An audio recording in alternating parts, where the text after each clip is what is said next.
नमस्कार, सुप्रभात. मी अजिंक्य भातंब्रेकर. तुम्ही पाहताय न्यूज 18 लोकमत आणि एक महत्त्वाची बातमी आपण बुलेटिनच्या सुरुवातीलाच पाहणार आहोत. केंद्र सरकारने ग्रामीण बँकांसाठी एक महत्त्वाचा आणि मोठा निर्णय घेतलाय.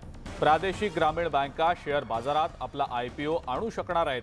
याद्वारे या बँका निधी जमा करू शकतील. केंद्राने यासाठी काही गाईडलाईन्स सुद्धा जारी केलेल्या आहेत. या मार्गदर्शक तत्वांमध्ये बसणाऱ्या ग्रामीण बँका शेअर बाजारात लिस्ट होऊ शकणार आहेत आणि यासाठी काही अटी देखील घातल्या गेलेल्या आहेत. यानुसार या बँकांकडे गेल्या 3 वर्षांमध्ये कमीत कमी 300 कोटींची संपत्ती असायला हवी आणि याच सोबत त्यांची भांडवली पर्याप्तता देखील या कालावधीत 9% किमान पातळीपेक्षा जास्त असली पाहिजे.